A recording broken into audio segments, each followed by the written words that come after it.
नमस्कार दोस्तों। आज की प्रेरणादायक कहानी का शीर्षक है सदुपयोग। कहीं किसी एक गांव में धर्मदास नामक एक व्यक्ति रहता था। वो बातें तो बड़ी ही अच्छी करता था, पर था एकदम कंजूस भी ऐसा वैसा नहीं, बिल्कुल मक्खी चूस। चाय की बात तो छोड़ो, वह किसी को पानी तक के लिए भी नहीं पूछता था। साधु संतों और भिखारियों को देखकर तो उसके प्राण ही सूख जाते थे कि कहीं कोई कुछ मांग न बैठे। एक दिन उसके दरवाजे पर एक महात्मा आए और धर्मदास से सिर्फ एक रोटी मांगी। पहले तो धर्मदास ने महात्मा को कुछ भी देने से मना कर दिया, लेकिन वह वहीं खड़ा रहा तो उसे आधी रोटी देने लगा। आधी रोटी देखकर महात्मा ने कहा कि अब तो मैं आधी रोटी नहीं, पेट भर खाना खाऊंगा। इस पर धर्मदास ने कहा कि अब वह कुछ भी नहीं देगा। महात्मा रात भर चुपचाप भूखा प्यासा धर्मराज के दरवाजे पर खड़ा रहा।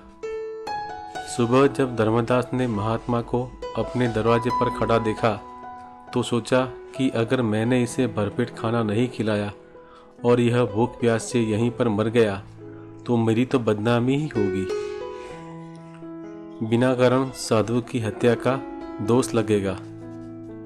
धर्मदास ने महात्मा से कहा कि बाबा, तुम भी यह क्या याद करोगे, आओ पेट भरकर खाना खा लो। महात्मा भी कोई ऐसा वैसा नहीं था। धर्मदास की बात सुनकर महात्मा ने कहा कि अब मुझे खाना नहीं खाना, मुझे तो तुम एक कुआं खुदवा दो। लो, अब कुआं बीच में कहां से आ गया, धर्मदास ने साधु महाराज से कहा। धर्मदास ने कुआं खुदवाने से साफ मना कर दिया। साधु महाराज अगले दिन फिर रात चुपचाप भूखा प्यासा धर्मराज के दरवाजे पर खड़ा रहा। अगले दिन सुबह भी जब धर्मदास ने महात्मा को भूखा प्यासा अपने दरवाजे पर ही खड़ा पाया तो सोचा कि अगर मैंने कुआं नहीं खुदवाया तो यह महात्मा इस बार जरूर भूखा और प्यासा मर जाएगा और मेरी बदनामी होगी। धर्मदास ने काफी सोच विचार किया और महात्मा से कहा कि साधु बाबा, मैं तुम्हारे लिए कुआं खुदवा देता हूँ और इससे आगे अब कुछ मत बोलना। तब साधु महाराज ने कहा, नहीं, अब एक नहीं 2 कुएं खुदवाने पड़ेंगे। महात्मा की फरमाइशें बढ़ती ही जा रही थी। धर्मदास कंजूस जरूर था पर बेवकूफ नहीं। उसने सोचा कि अगर मैंने 2 कुएं खुदवाने से मना कर दिया तो यह 4 कुएं खुदवाने की बात करने लगेगा। इसलिए धर्मदास ने चुपचाप 2 कुएं खुदवाने में ही अपनी भलाई समझी। कुएं खुदकर तैयार हुए तो उनमें पानी भरने लगा।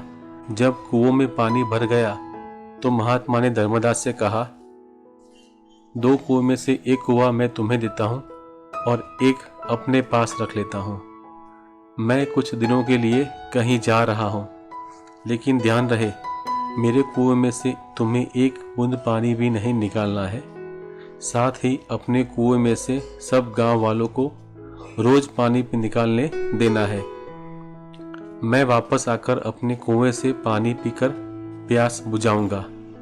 धर्मदास ने महात्मा वाले कुएं के मुंह पर एक मजबूत ढक्कन लगवा दिया। सब गांव वाले रोज धर्मदास वाले कुएं से पानी भरने लगे। लोग खूब पानी निकालते पर कुएं में पानी कम न होता। शुद्ध शीतल जल पाकर गांव वाले निहाल हो गए थे। 1 वर्ष के बाद महात्मा पुनः उस गांव में आए और धर्मदास से बोले कि उसका कुआं खोल दिया जाए। धर्मदास ने कुएं का ढक्कन हटवा दिया। लोग यह देखकर हैरान रह गए कि कुएं में एक बूंद भी पानी नहीं था। महात्मा ने कहा, कुएं से कितना भी पानी क्यों निकाला जाए, वह कभी खत्म नहीं होता, अपितु बढ़ता जाता है। कुएं का पानी न निकालने पर कुआं सूख जाता है, इसका स्पष्ट प्रमाण तुम्हारे सामने है। और यदि किसी कारण से कुएं का पानी न निकालने पर पानी नहीं भी सूखेगा तो वह सड़ अवश्य जाएगा और किसी काम का नहीं रहेगा। महात्मा ने आगे कहा, कुएं की पानी की तरह ही धन दौलत की भी 3 गतियां होती है: उपयोग, नाश अथवा दुरुपयोग। धन दौलत का जितना इस्तेमाल करोगे वह उतना ही बढ़ती जाएगी। धन दौलत का इस्तेमाल न करने पर वो कुएं के पानी की तरह ही धन दौलत निरर्थक पड़ी रहेगी, उसका उपयोग संभव नहीं रहेगा या अन्य कोई उसका दुरुपयोग कर सकता है। अतः अर्जित धन दौलत का समय रहते सदुपयोग करना अनिवार्य है। ज्ञान की भी यही बात होती है। धन दौलत से दूसरों की सहायता करने की तरह भी ज्ञान भी बांटते रहना चाहिए। हमारा समाज जितना अधिक ज्ञानवान, जितना अधिक शिक्षित व सुसंस्कृत होगा, उतनी ही देश में सुख, शांति और समृद्धि आएगी।